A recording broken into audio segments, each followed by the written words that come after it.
Bonjour à tous et à toutes, ici Nicolas de Montréal. On est dimanche après-midi et puisque c'est une journée tranquille, Martha elle est allée dîner avec une amie.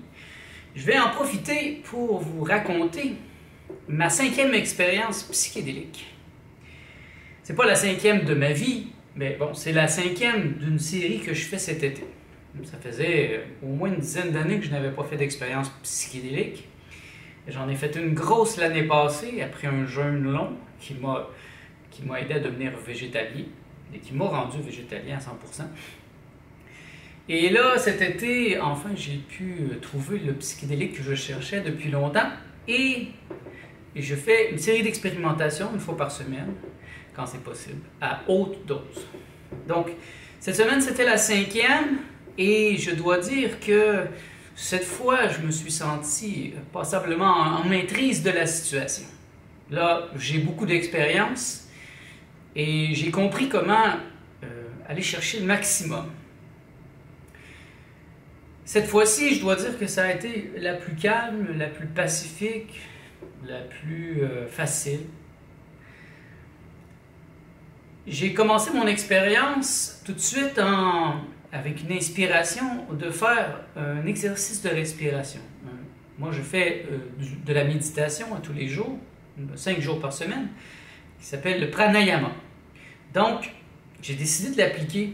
Au lieu de me perdre puis arriver dans des poches psychologiques, mentales, etc., je savais que cette fois, je devais monter le plus haut possible, dans les niveaux causals de la réalité, au niveau spirituel. Donc, j'ai fait cet exercice, tout simple, de respiration que je fais très souvent. Donc, j'inspire par le nez 7 temps, je garde l'oxygène 21 secondes et j'expire 14 secondes par la bouche. Et donc, je compte tout le temps. Et donc, au moins la première heure de mon expérience, j'ai fait cet exercice de respiration. Et j'avais l'impression d'être un yacht qui filait sur l'eau. C'est un peu aussi comme un tableau. Quelqu'un, si vous jouez beaucoup à des jeux vidéo, il y a des tableaux avec des défis. Et puis, pour la première fois, on passe à peine le premier tableau, mais les autres fois, après, on apprend. Et puis là, on peut passer rapidement les 10 premiers tableaux, se ramasser au 11e en quelques minutes parce qu'on les connaît. Et c'est un peu ça que j'ai fait cette fois. Je suis passé très très rapidement dans les premiers tableaux, les tableaux plus traumatiques, les tableaux où il y a des interférences, les tableaux où j'ai accroché les dernières fois. Et ça tout simplement parce que je comptais mes chiffres. 1, 2, 3, 4, je respirais. En respirant aussi, j'amenais de l'oxygène dans mon corps, donc je lui donnais son maximum et j'augmentais ma vibration. Durant cette folle avancée, j'avais plein de tentations qui venaient. J'avais des émotions de gens que j'aime qui essayaient de se projeter sur moi. J'avais des voix qui essayaient de me faire peur, qui me disaient que c'est dangereux ce que je fais. C'est dangereux de faire de la respiration comme je fais. Mais je gardais ma ligne. Et c'est très convaincant. Hein? Dans des moments comme ça, c'est facile de croire que c'est dangereux. C'est dangereux de respirer. C'est ridicule. Donc, je passais très rapidement et à ma grande surprise, je suis arrivé très rapidement dans un niveau très élevé de vibration où là, le travail a pu se terminer. Donc, si vous avez suivi mes dernières vidéos à ce sujet, je vous ai toujours parlé comme une opération, une extraction de mémoire. Et encore cette fois, c'était le cas, mais là, c'est comme s'il restait juste la racine.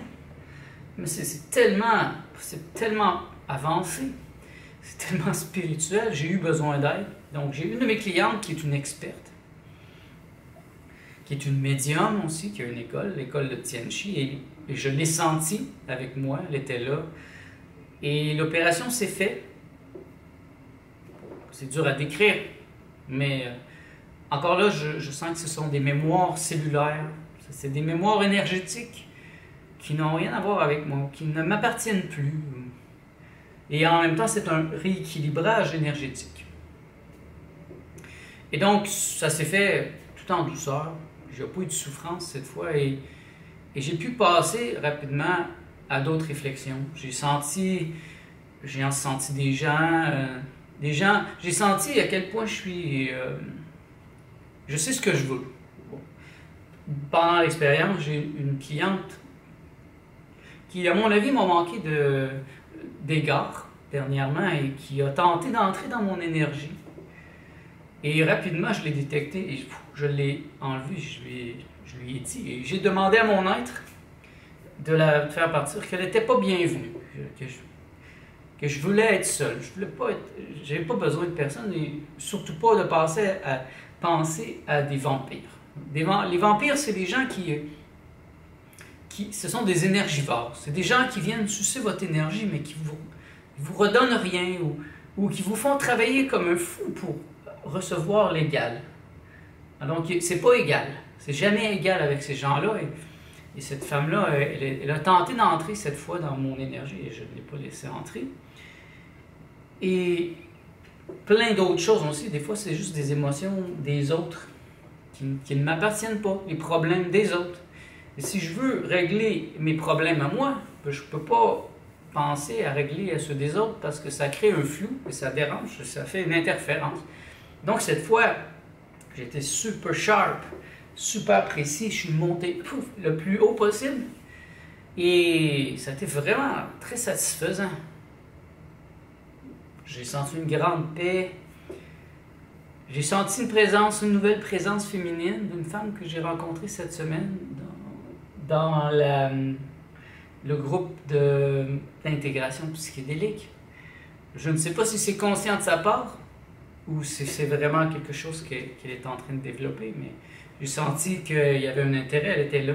J'ai senti sa médiumnité, sa puissance spirituelle. Ça m'annonçait qu'elle veut être ma compagne, qu'elle veut apprendre de moi. J'en serais très heureux. Ça serait une très bonne chose. Donc, en tout, cette expérience, il y a moins de matériel à exprimer parce que c'était très, très, très abstrait. Et ça s'est fait dans la paix, dans une grande paix. Il n'y a pas eu de moment difficile comme dans les dernières fois. Et ça m'amène l'idée que j'ai depuis un certain temps, que c'est beaucoup mieux d'avoir plusieurs expériences. Si vous êtes capable de trouver un psychédélique, ben achetez-en une grosse quantité. Achetez-en pas seulement une petite quantité pour juste une fois, parce que ça peut être utile, mais à mon avis, c'est pas assez. Je pense qu'il y a vraiment une grande sagesse d'en faire plusieurs et de savoir quand arrêter. Là, il me reste assez pour faire une autre expérience. Donc, il va y avoir une 6e expérience dans les prochaines semaines qui va clore ce premier chapitre. Ce premier chapitre, à mon avis, était la fin du nettoyage, si on peut dire. Pas que je suis sale, mais ménage. On pourrait dire un ménage. C'est un ménage que j'ai commencé depuis le début de l'année. Si vous suivez ce vlog, vous pouvez remonter au mois de janvier. Vous allez voir, au mois de janvier, j'ai commencé à changer mon alimentation vers quelque chose qui s'appelle la Rainbow Green Live Food Cuisine, en préparation d'un jeûne long que j'ai fait. Donc j'ai fait ça, après ça je suis tombé à un jeûne de jus, et j'ai fait un jeûne long cette année, qui s'est terminé à la fin d'avril.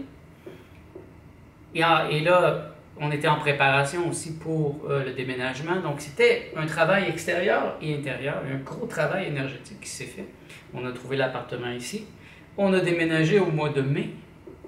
Et là, encore là, le déplacement, remettre les choses en perspective, élaguer, enlever les choses dont j'ai pas besoin. Et tout ça se faisait au niveau énergétique. Et tout ce nettoyage que j'ai fait a permis mes expériences psychédéliques de cet été. Il leur a permis, en tout cas, d'aller terminer le travail à un niveau très, très subtil.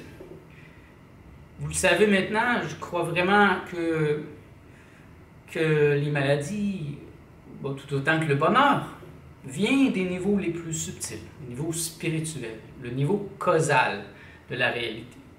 Donc, vous pouvez faire tout le nettoyage que vous voulez dans votre maison, manger bien, faire de l'exercice, mais si vous ne prenez pas en compte les niveaux les plus spirituels, ça ne donne pas grand-chose parce que la pourriture est en haut, ça va descendre toujours par en bas. Donc c'est évident que pour moi qu'il fallait que j'adresse ça. Ma manière à moi, c'est les psychédéliques, ça fonctionne bien avec moi. Ça ne fonctionnerait pas pour tout le monde, ça c'est évident. Les psychédéliques, ce n'est pas pour tout le monde. Je dirais que c'est surtout pour les gens très intelligents et heureux. Si vous n'avez pas ces deux qualités, je doute que ça soit je doute que ça soit aussi bon pour vous que ça l'est pour moi. Parce que si vous avez des problèmes psychologiques, vous êtes malheureux, eh bien, vous risquez de descendre assez profond. Et ça va être encore plus difficile de remonter. Moi, je suis déjà très élevé dans la vibration et c'est facile. Vous voyez, cette fois, j'ai développé une technique que je vais utiliser dans les prochaines expériences. Et si un jour, je suis approché par des gens qui veulent que je les aide, ben c'est des choses que je vais pouvoir leur suggérer. Je me rappelle que je faisais ça à l'époque aussi. J'avais ce type d'exercice. Mais maintenant, je me sens beaucoup plus sage. J'ai une grande expérience de vie aussi. J'ai étudié la philosophie. J'ai rencontré un grand maître en philosophie et ça m'a donné une base philosophique beaucoup plus forte que je n'avais pas à l'époque. Donc, je dirais que c'est une réussite, cette expérience. Je suis vraiment fier de moi, de ce que j'ai appris dans les dernières semaines et de ce que j'ai pu mettre en place dans ma vie. Je me sens beaucoup plus sain. S-A-I-N. Je sens que j'ai fait un travail vraiment à tous les niveaux et que ça va m'aider pour les 10, 15, 50, 30 prochaines années. C'est un vrai travail de fond. Je suis allé jusque dans mon enfance, je suis allé travailler des choses, je me suis libéré de l'émotionnel, des liens émotionnels avec des gens avec qui c'est extrêmement difficile. Une personne en particulier qui a été très importante dans ma vie, ça a été, je dirais, le point d'ancrage même des derniers mois qui a été le plus difficile à régler. Et dans cette expérience, elle n'était plus présente. Elle était présente dans les dernières expériences, mais là, cette fois, non. Et donc, je suis un peu comme... Des fois, je vous dis, j'ai la tête dans les nuages, hein, dans mon 29e étage. Ben, c'est un peu ça. Là, je sens que j'ai la tête dans les nuages. Il me reste une dernière expérience. Je pense que ça va aller chercher la micro-racine qui reste. Et je vais m'efforcer de remonter très rapidement dans les niveaux les plus subtils pour ne pas perdre mon énergie. C'est un peu comme une fusée. Si vous mettez la moitié de l'essence, ben, vous allez juste arrêter dans le milieu et ça va retomber, vous allez exploser. Donc c'est pas très intéressant. Cette semaine, dans le groupe d'intégration, il y a des gens qui ont parlé d'expériences qu'ils ont fait. Entre autres, un parlait d'une expérience à 150 microgrammes de LSD, mais ça, c'est la moitié d'une dose héroïque.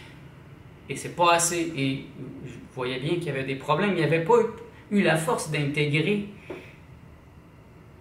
l'expérience. Donc l'expérience est ouverte. Il a vécu quelque chose d'assez traumatisant. Et là, en plein milieu, c'est retombé. Et là, il était traumatisé et il ne savait pas quoi faire avec ça. Alors que s'il avait pris le double, alors là, il se serait élevé. Il aurait eu assez de vitesse pour passer à l'autre niveau et régler cette problématique. Donc, petit conseil, prenez les doses héroïques. Renseignez-vous, c'est pas difficile. Pour le LSD, c'est 100-300 microgrammes. Pour les champignons magiques, c'est 5 grammes minimum.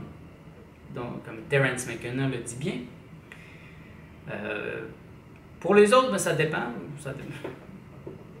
Ça dépend toujours de la substance, mais si vous faites vos recherches, vous allez rapidement trouver. Et moi, j'ai fait des doses héroïques, des grosses doses, même plus que recommandé. Donc, je m'assure à chaque fois de monter comme une fusée, à toute allure, à l'endroit où je suis attendu. Et depuis, ben là, c'est la 5e fois. Donc là, j'avais l'expérience, je ne me suis pas fait avoir. Je comprends pourquoi par exemple, ma deuxième expérience a été tellement difficile. Puis pourquoi il y a eu des moments difficiles dans les autres aussi? Parce que j'étais pas concentré. J'étais juste en attente de voir ce qui allait se passer. Mais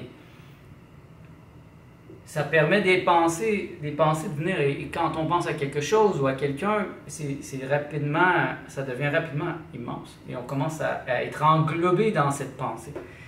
Donc en restant focus, en comptant, 1, 2, 3, 4, 5, 6, 7.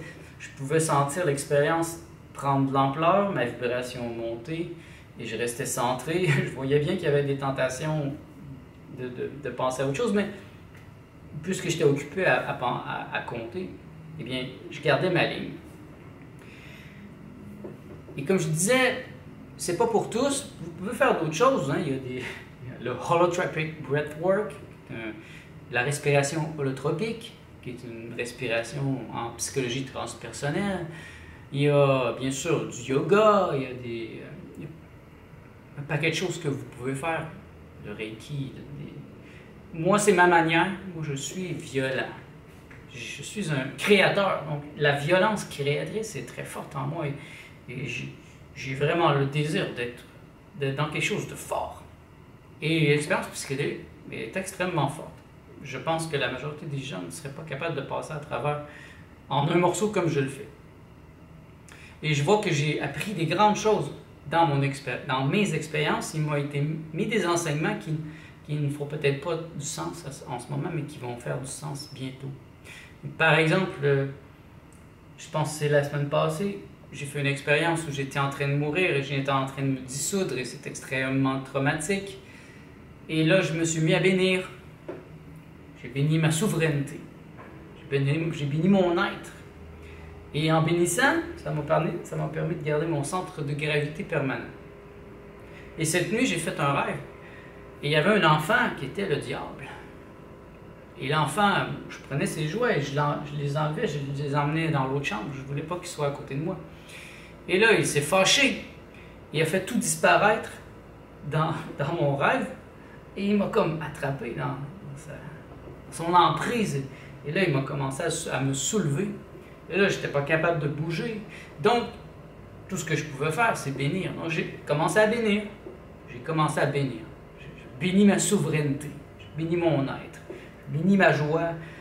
Je bénis mon bonheur. Je bénis ma lumière intérieure. Et comme des vagues d'énergie se sont mises à arriver. Et je me suis libéré de cette présence maléfique.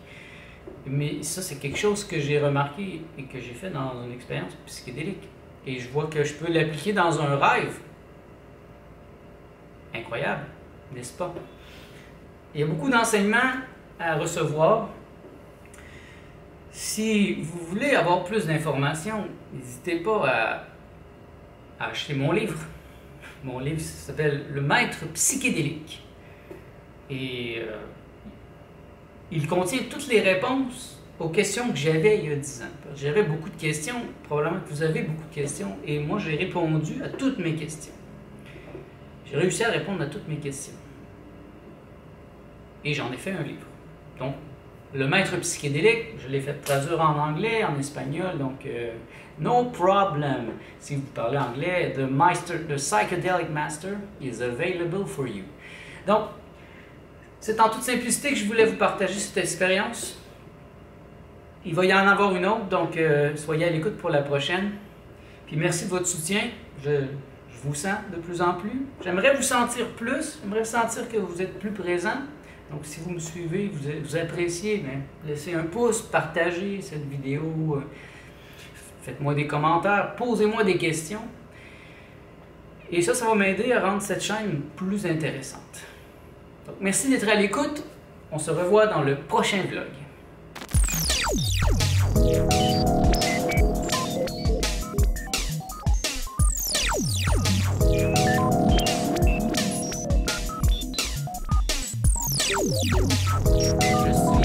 Je suis le maître psychédélique. Je ne passerai pas, je ne vérifierai pas encore bien.